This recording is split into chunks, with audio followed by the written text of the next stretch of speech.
All right, guys. Which fighter had the best year in 2023? So I like Little Bruzy. I like Elizabeth Schroeder from Elevate MMA.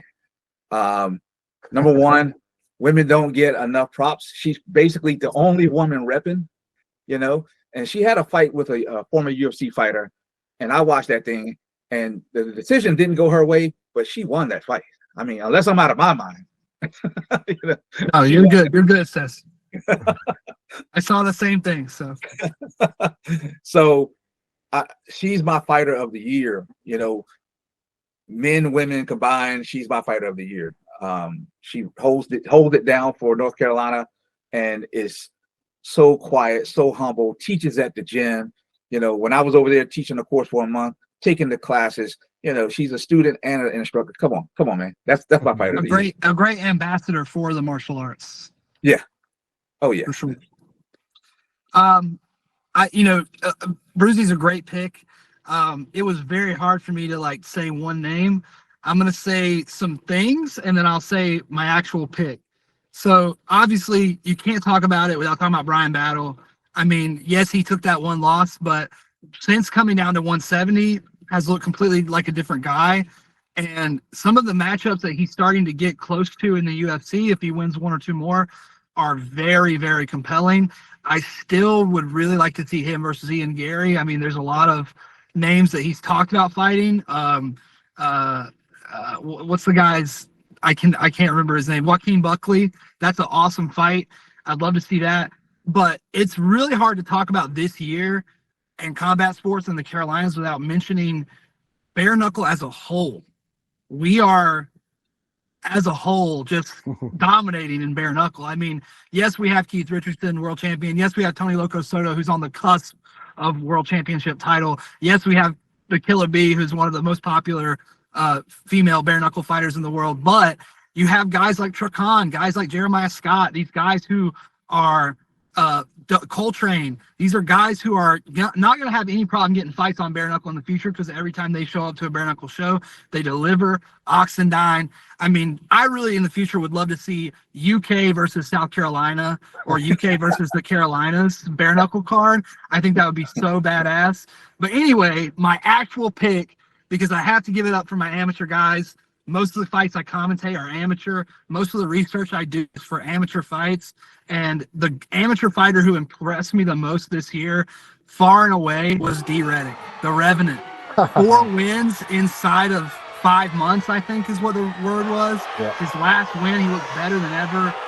This is a guy who just has all the right tools and is working his ass off to try to get his numbers up to a level where he can get to the show. And he's on the right team. He's on the right team. He's surrounded by the right people. He's making the right decisions. And that amount of wins in that short amount of time, and the strength of schedule and competition, this is a guy who fought one of the Muscat brothers. He fought an Elevate fighter. He fought a Highston guy. He's faced a lot of proven talent, So it's not like he's been trying to avoid hard fights. His last fight was probably on paper his easiest fight, and he certainly made it look like his easiest fight. So I'm very excited to see what that young man does. Maybe 1 or 2 fights more, and then he's going pro. And I think he does have the tools to compete as a pro. And if I could jump in one more time, my amateur is definitely going to be Brent Williams. That's my second pick. The fact that he can headline a show already is impressive to me. And then, and if I can go all the way down to Georgia and bring back Quincy Evans, who has a fight for his title. I've been following his career. Did you see that picture of him? Did you see that picture of Quincy at the NFC the last Saturday, where he's got like 7 or 8 titles on his body, and he's in the cage? What a photo that is! I mean, every promotion you can think of off the top of your head, he's got a belt for. That's a young man with a bright future for sure. There was an Ultimate Battleground mid-year, and he was there in Wilmington, and I got to talk with him, man. And I was like, this guy's going to be a great ambassador also for the sport. Everybody that we've kind of mentioned, they are personalities, man. You're gonna love them on TV. When we get Bruzy out there in the UFC, we get Revenant out there. You're gonna love them just as characters before they even fight. And Brent has done a good job of. I mean, he has completely 180 from that guy who got finished by Dylan Williams. You know, what he has done such a good job of washing the taste of that out of people's mouth that I mean, he is legitimately the most proven amateur in the entire state at this point. And everybody's asking the same thing, which is when is he going to go pro? So definitely my second pick. I've got to suck up. I don't know if I get a vote in all these things, but you do.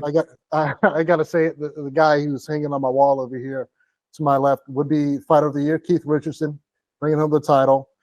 I don't want to suck up. I don't put too much out there, but he's got, you know, from going bare knuckle, getting him this year, winning the title, while late night that Saturday, because I was working in Atlanta, trying to watch this thing on a tablet in my hotel room and just cheering on the whole way. So I don't want to get too choked up about it, but just seeing him win that after working with him all these years. So great. Just so you know, like, I moved those guys out of my rankings when they started hitting these higher levels. Yeah. Because I want to make room for the guys that are just right here working hard on the local level. These guys are getting big opportunities that these smaller guys aren't getting. So at least a shout out might do them some good, because Keith, Brian, Tony Loco, anybody in the UFC, Devon Blackshear, Impa Kasaganai, you know what? They don't make my conversation anymore because they're at a total different level.